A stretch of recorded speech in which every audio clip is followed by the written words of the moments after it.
یہ جو مکھی ہے اس کے بارے میں سرکار مدینہ صلی اللہ علیہ وسلم نے ارشاد فرمایا کہ اے میرے غلاموں، یاد رکھو جب مکھی تمہارے پاس آئے، تمہارے کھانے میں گر جائے، تو سرکار فرماتے ہیں کہ مکھی کے ایک پر کے اندر اللہ نے شفا رکھی ہے، ایک پر کے اندر اللہ تعالیٰ نے بیماری رکھی ہے۔ سرکار فرماتے وَفِيهِ شِفَاءٌ وَفِيهِ دَاءٌ، ایک پر کے اندر شفا ہے، دوسرے پر کے اندر بیماری ہے۔ فرمایا میرے غلاموں، مکھی بڑی سمجھدار ہے، آپ نے مکھی کا سامنا مقابلہ کیسے کرنا ہے؟ فرمایا یہ جب کھانے میں یا دودھ میں گرتی ہے یہ کیا کرتی ہے؟ فرمایا یہ جب کھانے میں گرتی ہے اپنا بیماری والا پر جو ہوتا ہے وہ بیماری والا پر کھانے میں گرا دیتی ہے اور شفا والا باہر رکھتی ہے۔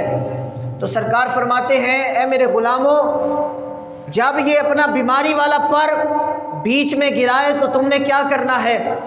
نکال کے پھینک نہیں دینا، سرکار فرماتے ہیں کھانے میں ڈبو کر پھر نکال کر پھینکنا ہے، اس لیے کہ جب یہ اپنا بیماری والا پر اس نے بیچ میں گرا دیا تو فرمایا تم نے نکال کر پھینک دیا تو اللہ تمہیں بیماری میں مبتلا کر دے گا، اس لیے کہ اس کا ایک پر شفا والا ہے، ایک پر بیماری والا ہے۔ توجہ طلب جملہ ہے، توجہ رکھنا، ایک پر کے اندر بیماری ہے، وَفِيهِ شِفَاءٌ وَفِيهِ دَاءٌ، جب یہ بیماری والا پر کھانے میں گرائے یا دودھ میں گرائے تو اے میرے غلاموں نکال کر پھینک نہیں دینا، یاد رکھنا اس کو پانی میں یا دودھ میں یا کھانے میں پھر ڈبو دینا۔ جب تم ڈبو گے اللہ تعالیٰ جو اس کا شفا والا پر ہے اس کی وجہ سے بیماری کو بھی ختم فرما دے گا۔ اب سائنس کہتی ہے، عقل کہتی ہے، عقل اس بات کو تسلیم نہیں کرتی، سائنس اس بات کو تسلیم نہیں کرتی۔ عقل کہتی ہے گندگی ہے، یہ پلیت ہے، ناپاک ہے۔ جب اس پلیت کو ناپاک کو تم پھر یعنی کھانے میں گر جائے تو پھر ڈبو گے تو یہ مزید گندا کرے گی، مگر سرکار فرماتے ہیں میرے غلاموں مزید گندا نہیں کرے گی بلکہ پاک کر دے گی۔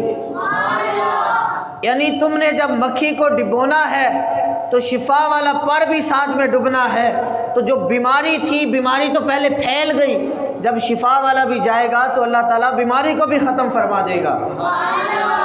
اب یہ ہے اس کے اندر بھی حکمتیں۔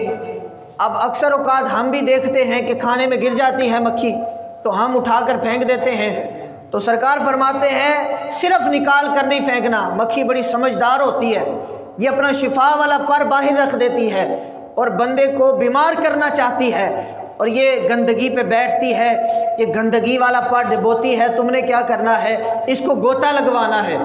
جب گوتا لگواؤ گے تو کیا ہوگا کہ اللہ شفا عطا فرمائے گا۔ اب سائنس کیا کہتی ہے؟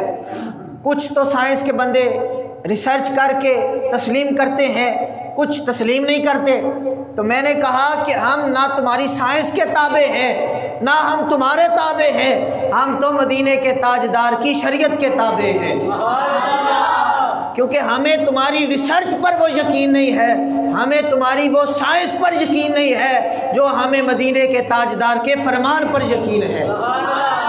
چونکہ وہ جب کرونا کا مسئلہ آیا تو کرونا وائرس کے دنوں کے اندر لوگ کہتے تھے سلام کرنے سے بھی کرونا پھیلتا ہے، تو ہم نے حدیث شریف میں پڑھا تھا سرکار فرماتے لا عدوہ ولا حامہ ولا سفرہ، فرمایا کوئی بیماری متعدی نہیں ہے کہ جو ایک بندے سے دوسرے بندے میں پھیل جائے۔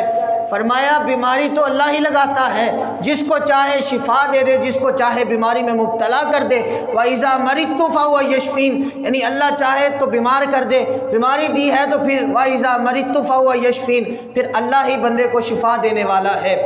تو یہ باتیں ہیں۔ لوگ کہتے ہیں کہ بھئی ہم زمانہ ہے، زمانے کے ساتھ بدل گئے، زمانے کے ساتھ بدل گئے۔ میں نے کہا کہ لوگوں کو بدلا زمانے نے گھڑی گھڑی، مرد تو وہ ہوتا ہے کہ جو زمانے کو بدل دیتا ہے۔